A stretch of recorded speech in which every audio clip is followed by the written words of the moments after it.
বিশ্ব সংবাদে আপনাদের স্বাগত। শুরুতেই সংবাদ শিরোনাম, পরে বিস্তারিত। দখলদার ইহুদিবাদী ইসরায়েল ও ফিলিস্তিন পুরোদমে যুদ্ধ চলছে। আমাদের হাতে এসেছে সর্বশেষ সংবাদ। প্রথমে সংবাদ শিরোনাম, রাশিয়া ও উত্তর কোরিয়ার সঙ্গে ইরানের দৌড়ঝাঁপ, চিন্তায় যুক্তরাষ্ট্র। এরপর জানিয়ে দিব সব ফ্রন্টে লড়াই জোরদারের আহ্বান কাশেম ব্রিগেডের। তারপর জানিয়ে দিব ভারতের 527 খাদ্যপণ্যে ক্যান্সারের উপাদান নিষিদ্ধ ইউরোপে। এদিকে মার্কিন ও ইসরায়েলি জাহাজে হামলার দাবি হুথির।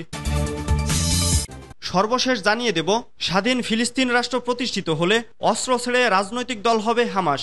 এতক্ষণ শুনছিলেন সংবাদ শিরোনাম, এবারে বিস্তারিত। তবে অনুরোধ থাকবে ভিডিওটিতে একটি লাইক করবেন এবং কমেন্ট করে জানিয়ে দেবেন কোথা থেকে আপনি এই খবরটি দেখছেন। রাশিয়া ও উত্তর কোরিয়ার সঙ্গেই ইরানের দৌড়ঝাঁপ, চিন্তায় যুক্তরাষ্ট্র।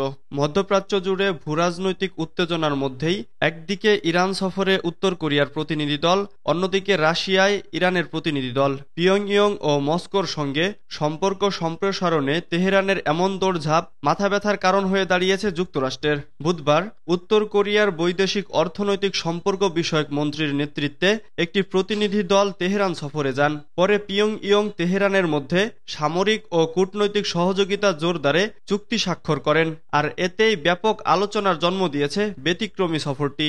এ সফর নিয়ে আলোচনার রেশ না কাটতেই সামনে এলো নতুন খবর।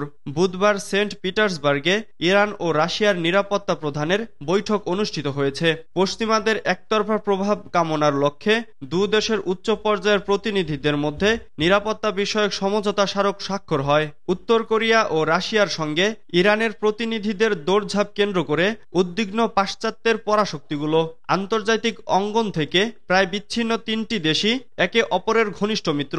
তাদের এমন বন্ধুত্বে রীতিমতো ঘুম হারাম পশ্চিমাদের। বিশেষ করে এ ইস্যুতে যুক্তরাষ্ট্র যেন চোখে সর্ষে ফুল দেখছে। ওয়াশিংটনের বিপরীতে তিন দেশ যেন শত্রুর শত্রু বন্ধু হয়ে গেল। এসব প্রতিরক্ষা সহযোগিতা এশিয়া এবং ইন্দো প্রান্ত মহাসাগরীয় অঞ্চলকে আরও অস্থিতিশীল করতে পারে বলেও শঙ্কা ওয়াশিংটনের। মার্কিন বিরোধী দেশগুলোর মধ্যে এই বলয় ওয়াশিংটনের জন্য মারাত্মক হুমকি হিসেবে দেখছেন মার্কিন প্রশাসন। এরই মধ্যে ইরান, রাশিয়া এবং উত্তর কোরিয়ার মধ্যে সামরিক সহযোগিতা নিয়ে উদ্বেগ প্রকাশ করেছেন যুক্তরাষ্ট্রের জাতীয় নিরাপত্তা উপদেষ্টা জ্যাক সুলিভান। সব ফ্রন্টে লড়াই জোরদারের আহ্বান কাশেম ব্রিগেডের। ফিলিস্তিনের প্রতিরোধ বাহিনী হামাসের সশস্ত্র শাখা আল কাশেম ব্রিগেড সব ফ্রন্টে ইসরায়েলের ওপর হামলা জোরদারের আহ্বান জানিয়েছে। মঙ্গলবার যুদ্ধের 200 দিন পূর্ণ হওয়া উপলক্ষে আল জাজিরা টেলিভিশনে দেওয়া সাক্ষাৎকারে আল কাশেমের মুখপাত্র আবু ওবায়দা এ আহ্বান জানান। খবর বিবিসি ও আল জাজিরার। গত 13 এপ্রিল ইসরায়েলে চালানো ইরানের হামলার প্রশংসা করেন আবু ওবায়দা। পাশাপাশি তিনি গাজা, পশ্চিম তীর ও জর্ডানে প্রতিরোধ গড়ে তোলার আহ্বান জানান। তিনি জানান, হামাস যুদ্ধবিরতি চায়, এজন্য ইসরায়েলকে অবশ্যই গাজায় সামরিক অভিযান বন্ধ করতে হবে, সব সেনা প্রত্যাহার করতে হবে এবং বাস্তুচ্যুতদের তাদের বাড়িঘরে ফিরে যাওয়ার সুযোগ দিতে হবে। গাজার ওপর থেকে সব ধরনের অবরোধ প্রত্যাহার করে নিতে হবে। এদিকে লেবাননের সশস্ত্র সংগঠন হিজবুল্লাহ জানিয়েছে, তারা ইসরায়েলের উত্তরাঞ্চলীয় একর শহরে সামরিক বাহিনীর একটি ঘাঁটিতে ড্রোন হামলা চালিয়েছে। গাজায় যুদ্ধ শুরুর পর এটাই ইসরায়েলের বেশ অভ্যন্তরে চালানো সবচেয়ে বড় হামলা। গত মঙ্গলবার এ হামলা চালানো হলে ইসরায়েল তা অস্বীকার করেছে। ইসরায়েলের সামরিক বাহিনী বলছে, কোন স্থাপনা হিজবুল্লাহর হামলার শিকার হয়নি, তবে তারা 2টি ড্রোন ভূপাতিত করেছে। গত বুধবার রয়টার্স এ খবর জানায়। হিজবুল্লাহ বলেছে, তাদের এক যোদ্ধাকে হত্যার প্রতিবাদে এ হামলা চালানো হয়েছে। পাল্টা হামলা চালিয়েছে ইসরায়েলও। ইসরায়েলের সামরিক বাহিনী বলছে, তাদের যুদ্ধবিমান দক্ষিণ লেবাননের আইতা, ব্লিদা ও মার্কাবায় আঘাত হেনেছে। অন্যদিকে জাতিসংঘ নিরাপত্তা পরিষদকে ইসরায়েলের বিরুদ্ধে ব্যবস্থা নেওয়ার আহ্বান জানিয়েছে পাকিস্তান ও ইরান।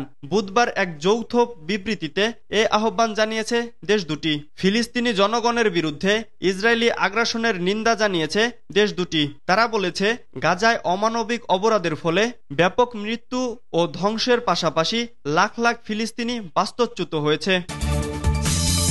ভারতের 527 খাদ্যপণ্যে ক্যান্সারের উপাদান নিষিদ্ধ ইউরোপে।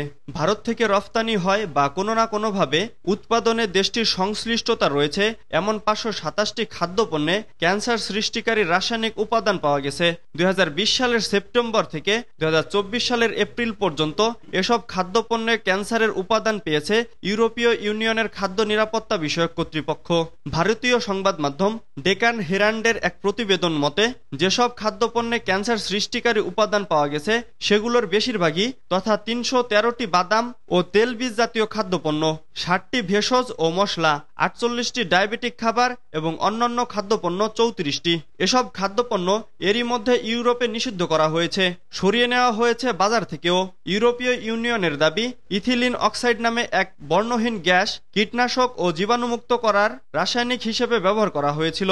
রাসায়নিকটি চিকিৎসা সরঞ্জাম জীবাণুমুক্ত করতে ব্যবহার করা হয়, কিন্তু খাদ্যদ্রব্যে এই রাসায়নিক কোনোভাবে মিশে শরীরে ঢুকলে লিম্ফোমা এবং লিউকেমিয়া হওয়ার আশঙ্কা খুব বেশি। ইউরোপীয় ইউনিয়নভুক্ত দেশগুলোতে খাদ্য নিরাপত্তা বিষয়টির ওপর নজর রেখে rapid alert system for food and feed নামে একটি প্রতিষ্ঠান, তারা জানিয়েছে 525টি খাদ্যপণ্যে রাসায়নিকটি পাওয়া গেছে। এর মধ্যে 332টি পণ্য সরাসরি ভারত থেকে যায়, বাকি খাদ্যপণ্যগুলো ভারতের সংশ্লিষ্টতা রয়েছে। রামাইয়া অ্যাডভান্স টেস্টিং ল্যাবস নামে একটি খাদ্যপণ্য পরীক্ষাকারী প্রতিষ্ঠানের প্রধান কর্মকর্তা জুবিন জর্জ জোসেফ জানান, ইথিলিন অক্সাইড ছাড়াও আরও দুটি রাসায়নিকের উপস্থিতি রয়েছে। তিনি বলেন, এগুলোর মধ্যে সবচেয়ে বিপজ্জনক ইথিলিন গ্লাইকল। আফ্রিকায় কাশির সিরাপের মধ্যে এই রাসায়নিকটি পাওয়া গিয়েছিল। সিরাপ খেয়ে বহু শিশুর মৃত্যু হয়েছিল ওই ঘটনায়। জোসেফের মতে, ইথিলিন অক্সাইড চিকিৎসা সরঞ্জাম জীবাণুমুক্ত করতে ব্যবহার করা হয়, কিন্তু একটা বিকল্প কিছু পাওয়া জরুরি। মার্কিন ও ইসরায়েলি জাহাজে হামলার দাবি হুতির। আবারও মার্কিন ও ইসরায়েলি জাহাজকে লক্ষ্য করে হামলার দাবি করেছে হুথি বিদ্রোহী। বুধবার এডেন উপসাগর ও ভারত মহাসাগরে চালিয়েছে অভিযান, জানিয়েছে বার্তা সংস্থা এপি।